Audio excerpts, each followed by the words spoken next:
Assalamualaikum warahmatullahi wabarakatuh. Muslimin, muslimat, sidang jemaah yang dirahmati Allah. Alhamdulillah, wassalatu wassalamu ala sayyidil anbiya'i wal mursalin wa ala alihi wa sahbihi wa man tabi'ahum bi ihsanin ila yaumiddin. Amma ba'd. Subhanaka la ilma lana illa ma 'allamtana innaka antal alimul hakim. Rabbi shrah li sadri wa yassir li amri wahlul 'uqdatam min lisani yafqahu qawli. Syukur kepada Allah Subhanahu Wa Taala yang telah memurniakan kepada kita pelbagai nikmat, nikmat yang paling besar, nikmat iman dan Islam, nikmat kesihatan, nikmat tempat tinggal, nikmat keamanan. Dan walaupun dalam keadaan kita sekarang ini diuji dengan ujian wabak, kita mengambil langkah berwaspada dan juga mentaati apa yang digariskan panduan oleh pemimpin, supaya kita berikhtiar dan juga bersama-sama mentaati perintah Allah Subhanahu Wa Taala, dan semoga kita semua dilepaskan, diselamatkan daripada segala bala bencana, insya-Allah. Dan sepatutnya pengajian yang saya akan kongsikan pada kali ini ialah pengajian ataupun kuliah untuk surau di Surau Al-Hidayah, Taman Desa Raya, 20 Oktober hari Selasa. Namun begitu, disebabkan PKPB ini, kita redalah dan pasrah, tetapi kita berazam insya-Allah apabila telah selesai nanti kita akan kembali memakmurkan rumah Allah Subhanahu Wa Taala, insya-Allah.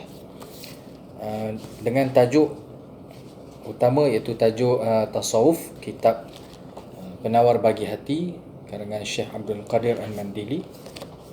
Dan di Surau Al-Hidayah biasanya akan saya bacakan ataupun ambil faedah daripada kitab At-Tadhkirah, Kitab At-Tadhkirah bi Ahwalil Mauta wa Umuril Akhirah karangan Imam Muhammad bin Ahmad Al-Qurtubi rahimahullahu taala, di mana di dalamnya terdapat kisah-kisah yang dibawa oleh Imam Al-Qurtubi berkenaan dengan alam ghaib, alam selepas kehidupan kita di dunia ini, iaitu alam barzakh, alam dinding yang memisahkan kita dengan alam akhirat, di mana alam kubur, alam barzakh ialah persinggahan pertama untuk semua manusia dalam perjalanan menuju kepada pencipta Allah Subhanahu Wa Taala yang Maha Esa.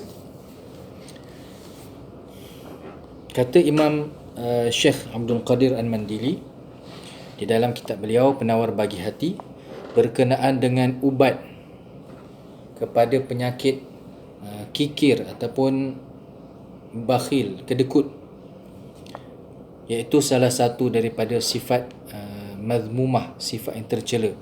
Bagaimana untuk mengubati penyakit kikir ini? Dan penyakit kikir ataupun bakhil ini adalah satu penyakit yang perlu diubati supaya ia tidak merosakkan kehidupan kita sebagai hamba Allah Subhanahu Wa Taala dan tidak menjadikan ia punca kepada kegagalan kita di dunia dan di akhirat. Kata beliau, ubat kikir itu dan ubat bagi kikir itu terdiri daripada ilmu, pengetahuan dan juga tindakan. Adapun pengetahuan ialah engkau mengetahui adanya siksaan di negeri akhirat dan celaan manusia di dunia. Apabila seseorang mengetahui, mempelajari dan menyedari bahawa dengan sebab sifat kedekut dengan harta ini, menyimpan harta dan tidak menggunakannya, tidak membelanjakannya pada tempat yang sepatutnya, pada orang yang berhak, maka harta yang ada itu akan jadi sia-sia dan tidak akan melepaskan seseorang itu daripada siksaan Allah Subhanahu Wa Taala. Dan ianya adalah harta yang apabila seseorang tidak gunakan di dunia, maka pastilah dia tidak akan bawa ke alam akhirat bersamanya tidak akan bawa ke alam barzakh, dan juga harta itu akan ditinggalkan, akan digunakan oleh waris-waris. Sama ada mereka akan gunakan untuk diri sendiri, maka tidak sampailah kepada pemilik, ataupun mereka dengan izin Allah SWT, dengan taufik dan hidayah Allah, menggunakannya pada jalan-jalan yang menyampaikan, yang boleh sampai ganjaran kepada pemilik harta. Tetapi jika tidak, maka harta itu akan menjadi beban. Dan dengan ada ilmu, dengan ada kesedaran, ada iman bahawa di akhirat itu ada siksaan yang menanti bagi orang-orang yang tidak menunaikan hak, bagi orang-orang yang tidak mengeluarkan nafkah, bagi orang-orang yang menyimpan harta dan tidak menunaikan kewajiban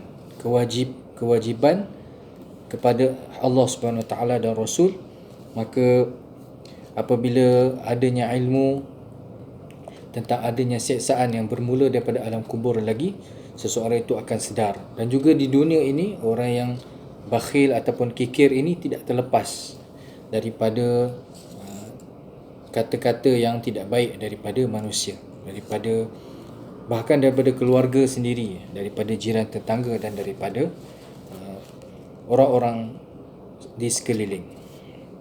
Dan engkau mengetahui bahawa harta itu tidak turut bersamamu ke dalam kubur, dan hanya sahaja yang menyertaimu ke dalam kuburmu itu segala amalanmu yang baik ataupun yang jahat. Seperti amalan baik seperti bersedekah. Sedekah itulah yang kita hantar ke alam kubur, ke alam barzakh. Ataupun amalan yang jahat seperti kikir, iaitu bakhil. Dan segala harta itu milik Allah Subhanahu Wa Taala, dan ia memberikannya kepadamu supaya engkau membelanjakannya pada pekerjaanmu yang berfaedah. Di padang mahsyar nanti, kita semua, setiap anak Adam akan ditanya daripada manakah, tentang harta yang dihasilkan, daripada manakah kamu dapat dan ke manakah kamu akan belanjakan. Tidak akan bergerak kaki seseorang, anak Adam, manusia, di padang mahsyar nanti, melainkan dia ditanya daripada mana kamu dapat harta itu dan ke mana kamu belanjakan. Itulah yang akan ditanya pada setiap orang, di mana hanya orang yang menunaikan haknya sahaja dapat menjawabnya dan dapat terlepas daripada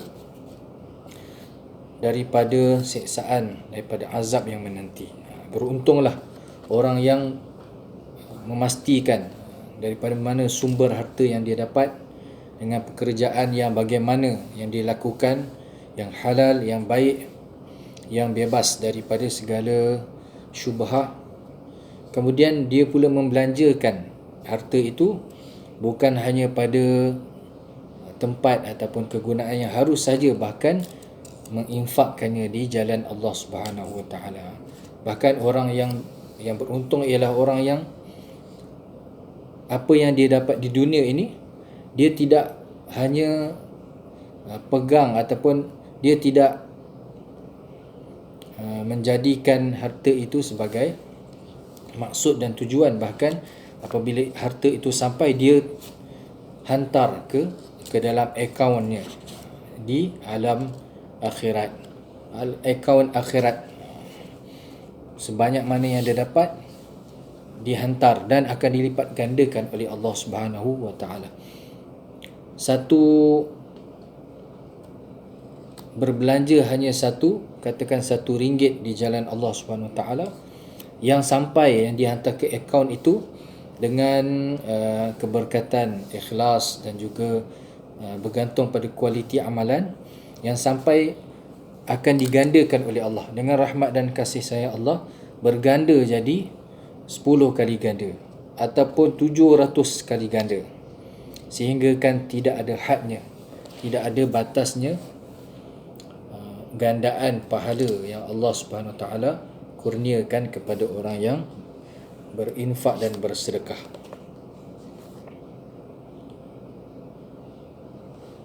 Dan engkau mengetahui bahawa menahan harta itu jika kerana hendak bersedap-sedap dengannya pada keinginan, maka pahala akhirat lebih sedap daripadanya, dan menunaikan keinginan itu tabiat binatang, dan membelanjakan harta pada ketaatan itu tabiat mereka yang berakal. Para sahabat radhiyallahu anhum, mereka telah tunjukkan contoh ataupun dengan iman mereka, dengan amal mereka, mereka telah tunjukkan bahawa dunia ini mereka gunakan untuk akhirat. Mereka jadikan dunia sebagai jambatan akhirat. Semua sahabat-sahabat Nabi SAW dalam apa juga keadaan.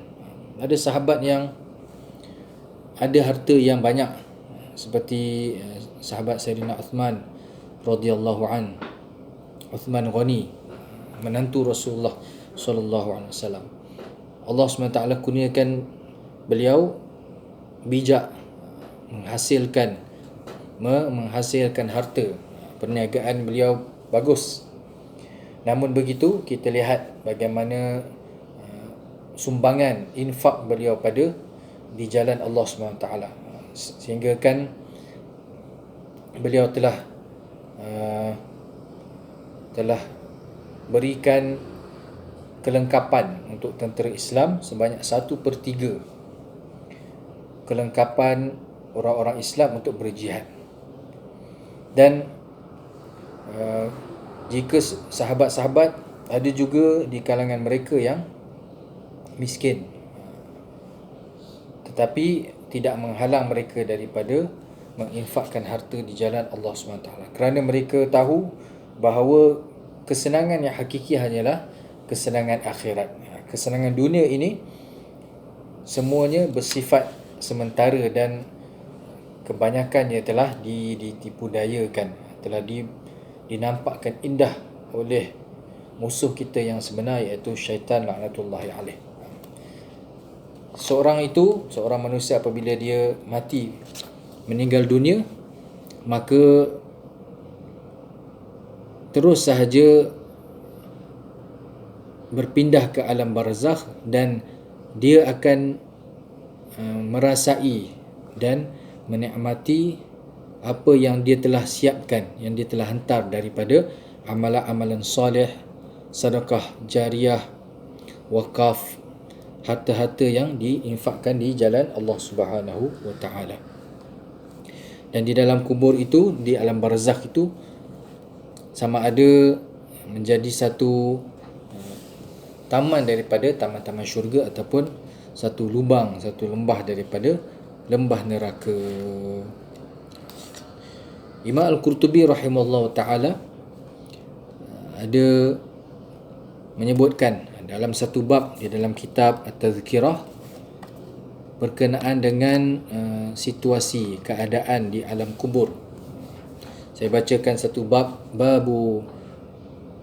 Babun yukhtaru lil mayyiti qaumun salihun yudfanu ma'ahum. Dicari untuk mayat orang yang meninggal dunia, tanah perkuburan ataupun kawasan dikebumikan orang-orang yang soleh, dan jenazah ini dikebumikan bersama mereka, sebagaimana orang-orang yang menunaikan haji ataupun umrah yang meninggal di tanah haram, maka mereka dikebumikan di kuburan Baqi' di Madinah. Contohnya di Madinah, di sanalah dikebumikan para sahabat, para sahabiah radhiyallahu taala anhum, Dan di sana untuk orang-orang yang dikebumikan di Baqi'ul Gharqad, Nabi SAW mendoakan keampunan untuk mereka yang dikebumikan di sana. Mana ada janji, ada doa daripada Rasulullah SAW. Maka begitulah orang-orang yang meninggal ini dikebumikan di tanah perkuburan orang-orang yang soleh. Kalau ada peluang, ada tempat untuk dikebumikan di bersebelahan dengan keluarganya yang soleh di kalangan orang-orang baik, maka dipilih. Kerana ada satu keadaan, kita lihat apa yang dibawa oleh Imam Al-Qurtubi tentang bab ini, di dalam bab ini.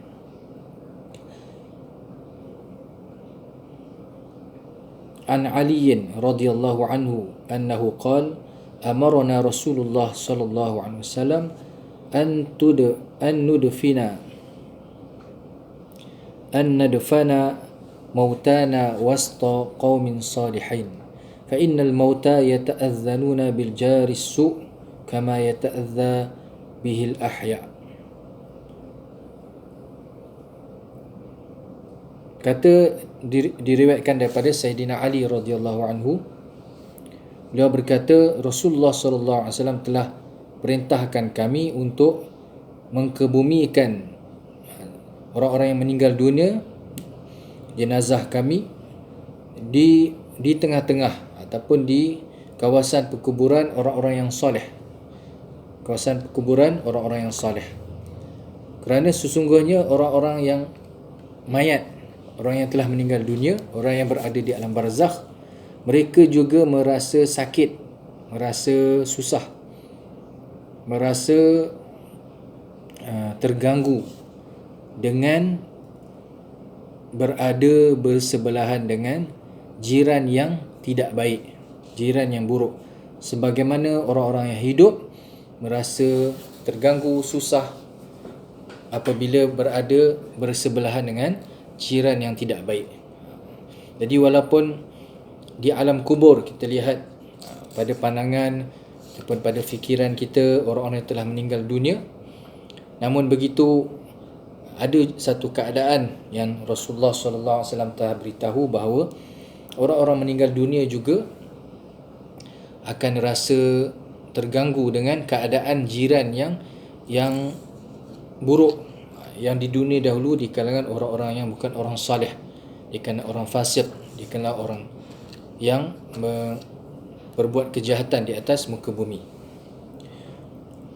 Wa 'an Ibn Abbas radhiyallahu anhuma 'anil Nabi sallallahu alaihi wasallam fa idza mata li ahadikumul maut idza mata li ahadikumul mayyitu fahassinu kafanahu wa 'ajjilu injaza wasiyatihi وأعمقوا له في قبره وجنبوه جار السوء قيل يا رسول الله وهل ينفع الجار الصالح في الآخرة قال هل ينفع في الدنيا قالوا نعم قال كذلك ينفع في الآخرة ذكر الزمخشري في كتاب ربيع الأبرار. Ada satu hadis diriwayatkan daripada Sayyidina Ibnu Abbas radhiyallahu anhuma, Nabi SAW bersabda, apabila salah seorang di kalangan kamu meninggal dunia, maka perelokkanlah kafannya. Kafankanlah dengan cara yang baik, dengan cara yang telah diajarkan, yang telah disyariatkan, dan segerakanlah menunaikan wasiatnya.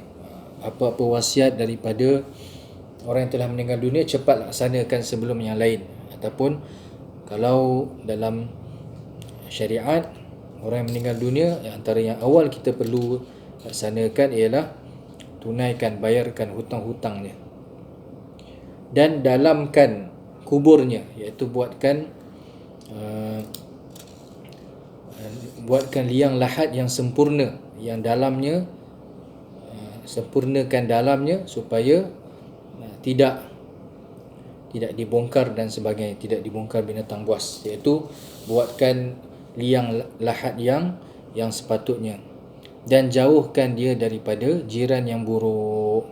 Maknanya di tanah perkuburan yang terbaik dikebumikan di bersebelahan ataupun tidak jauh daripada orang-orang yang soleh, jika boleh, jika berpeluang.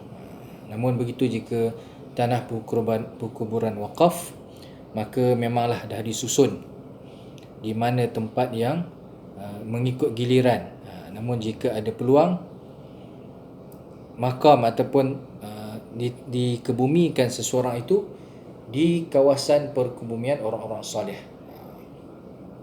Walaupun di alam barzakh ini mengikut amalan masing-masing, namun begitu samalah sebagaimana di dunia ini orang-orang yang hidup pilih kawasan tempat tinggal yang terbaik, ataupun kalau nak berjiran dengan orang-orang baik. Kalau dah duduk dulu dapat jiran yang baik, alangkah bertuahnya. Ataupun kita di dunia ini, sama ada kita mendapat jiran yang baik, dan sebenarnya kitalah perlu menjadi sebuah rumah, perlu menjadi jiran yang baik kepada jiran kita. Kerana jiran ini seperti keluarga. Jiran ini mempunyai hak yang sangat besar. Bahkan sehingga di Rasulullah SAW menyebutkan malaikat Jibril AS sentiasa menasihatkan tentang berlaku baik kepada jiran, sehingga aku menyangka bahawa jiran ini akan mendapat harta faraid, dapat pembahagian harta, dapat mewarisi orang yang jiran yang meninggal dunia. Tapi tidak. Nak beritahu di sini betapa kuatnya tuntutan antara jiran, dan orang yang tidak berbuat baik kepada jirannya tidak sempurna imannya. Ada satu keadaan yang disebutkan lagi,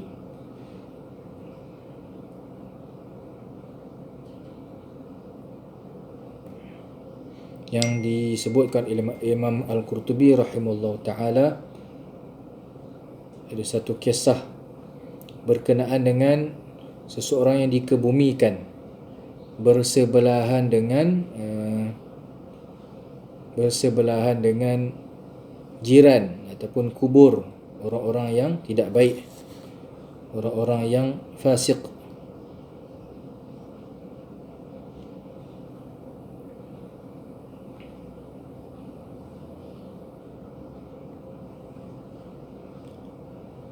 Seorang Arab Badui, Arabi,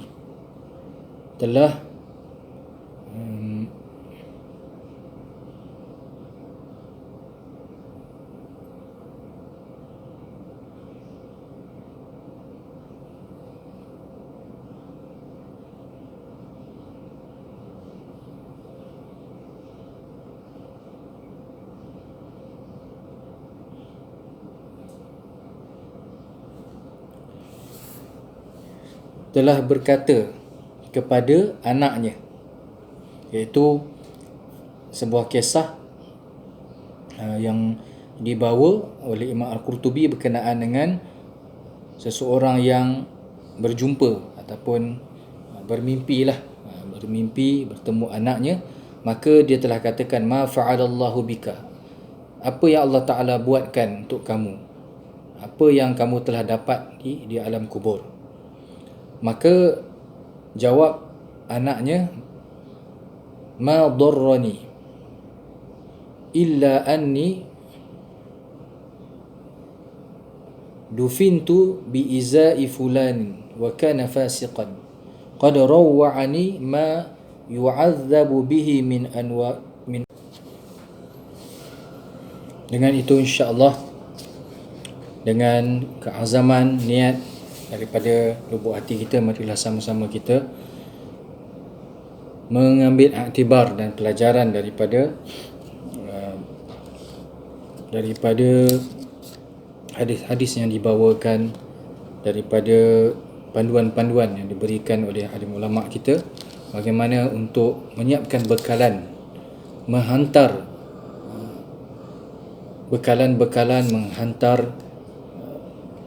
amalan-amalan yang boleh menjadi bekal dan juga menyelamatkan kita di kehidupan kubur nanti, insya-Allah.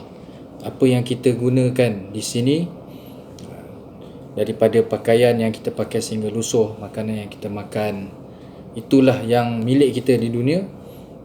Namun begitu milik sebenar kita ialah amalan-amalan sedekah jariah, wakaf, infak harta di jalan Allah Subhanahu Wa Taala, yang sebenarnya kita hantar, simpan ke dalam akaun, simpan ke dalam simpanan yang berkekalan, yang pasti menguntungkan dan menyelamatkan kita daripada seksaan dan menyebabkan kita mendapat rahmat dan kurniaan taman syurga daripada Allah Subhanahu Wa Taala.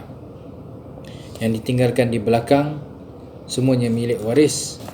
Kita hanya mengumpul dan juga menyimpannya. Yang dihantar itulah milik sebenar. Milik sebenar yang akan digunakan buat selama-lamanya, insya-Allah.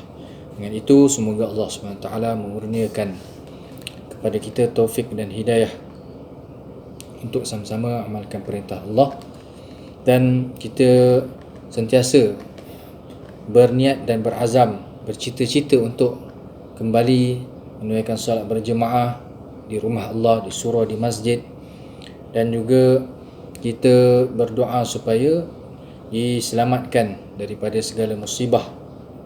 Bertawakal kita kepada Allah SWT, berikhtiar kita dengan panduan-panduan yang diberikan, SOP yang diberikan, dan juga kita juga tidak boleh terlepas. Yang kita patut utamakan ialah panduan ikhtiar yang diajarkan oleh Nabi SAW.